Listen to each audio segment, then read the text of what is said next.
అందరికీ నమస్తే అండి.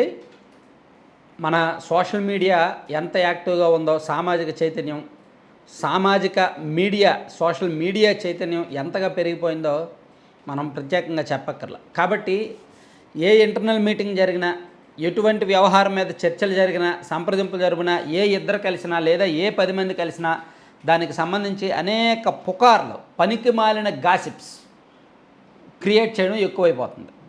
ఆ గాసిప్స్ నిజమా కాదా, ఇవి ఎంతమేరకు నిజం అని తెలుసుకునే కామన్ సెన్స్ మనిషి కోల్పోతున్నాడు. అంటే ఇంగిత జ్ఞానం, అది నిజమా కాదా అని స్వయంగా ఆలోచించే ఇంగిత జ్ఞానం మనిషి కోల్పోతున్నాడు. అలా కామన్ సెన్స్ కోల్పోయినప్పుడు, ఇంగిత జ్ఞానం కోల్పోయినప్పుడు మనిషి క్రమేణా గొర్రెగా మారిపోతాడు.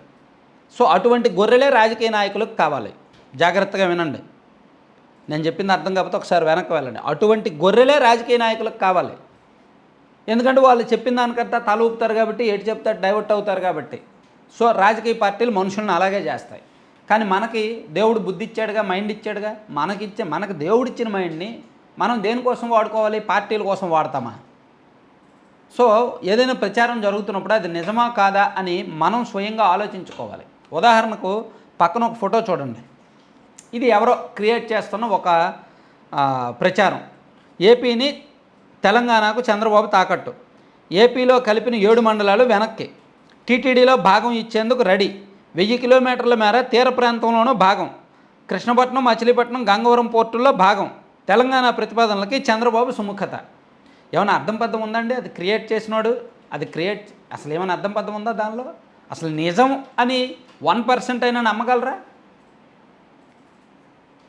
అంటే ఇక్కడ ఆంధ్రప్రదేశ్లో ఉన్న ప్రతిపక్షాల వాళ్ళు ఎవరో కావాలని చంద్రబాబు గారి మీద విషప్రచారం చేయడానికి, ఆంధ్రప్రదేశ్ ప్రజల సెంటిమెంట్స్, ఎమోషన్స్ రెచ్చగొట్టడానికి క్రియేట్ చేశారు. అది తెలంగాణలో ఉన్నవాళ్ళు రేవంత్ రెడ్డి గారి మీద అలాగే విషం చెమ్మొచ్చు. చార్మినార్ ఆంధ్రప్రదేశ్కి ఇచ్చేస్తున్నారంట, హైదరాబాద్లో ఆదాయం 50% ఆంధ్రప్రదేశ్కి ఇచ్చేస్తున్నారంట, ఉస్మానియా యూనివర్సిటీలో దాన్ని ఉస్మానియా యూనివర్సిటీని ఆంధ్రప్రదేశ్లో పెడుతున్నారంట, బ్రాండ్ దానికి పేరు మార్చేస్తున్నారంట. అలాగే వరంగల్ సిటీలో వస్తున్న ఆదాయాన్ని ఆంధ్రప్రదేశ్కి ఇచ్చేస్తున్నారంట, అక్కడ సింగరేణి గనుల ద్వారా వస్తున్న ఆదాయాన్ని ఆంధ్రప్రదేశ్కి ఇచ్చేస్తున్నారంట అని తెలంగాణలో కూడా ఎవడో క్రియేట్ చేసి ఉండొచ్చు కాక. వాళ్ళ ఆస్తులు అవి, వీళ్ళ ఆస్తులు వీళ్ళవి, మధ్యలో పుల్లలు పెట్టడానికి, చిచ్చు పెట్టడానికి ఇలాంటి పుకార్లు క్రియేట్ చేస్తారు. ఈ పుకార్లు నిజమా కాదా అని తెలుసుకోవడంతో రోజు గడిచిపోతుంది.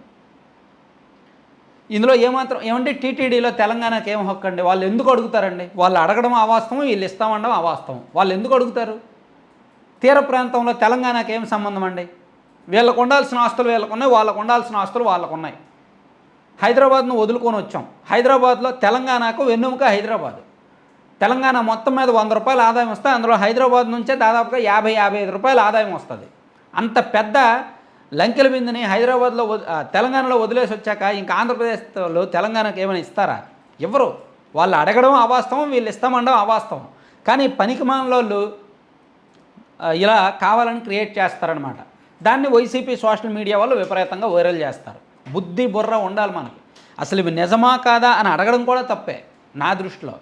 నాకు పొద్దునుంచి చాలామంది నిన్నటి నుంచి సోషల్ మీడియాలో విపరీతంగా సర్క్యులేట్ అవుతుంది. సోషల్ మీడియాలో నిన్న పొద్దున నుంచి బాగా సర్క్యులేట్ అవుతుంది. అది కనీసం నిజం అని నమ్మడానికి కూడా మనం ఆలోచించాలండి. ఎందుకు ఇస్తారండి టీటీడీలో వాటా? ఎందుకు ఇస్తారండి? వాళ్ళకేం హక్కు అండి? అసలు ఇస్తే బయటకు రాకుండా ఉంటుందండి, మనకు బయటకు తెలియకుండా ఉంటుందండి. సముద్ర తీరంలో వాటా ఎందుకు ఇస్తారండి?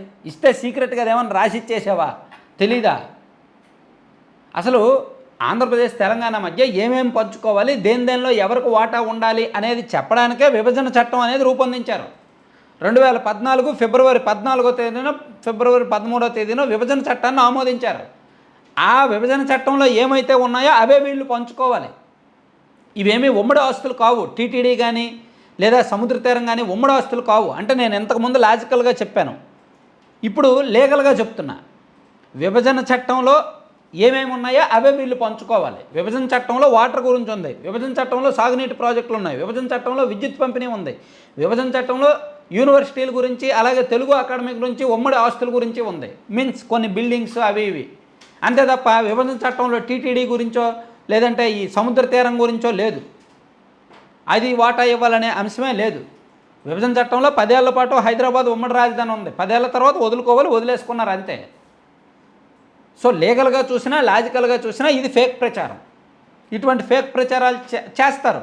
సోషల్ మీడియా చేతిలో ఫోన్ చేతిలో ఉంది కాబట్టి నేను కూడా రోజుకు 100 ఫేక్ ప్రచారాలు క్రియేట్ చేసి ఏదో 2-3 వాట్సాప్ గ్రూపుల్లో తోసేస్తాను.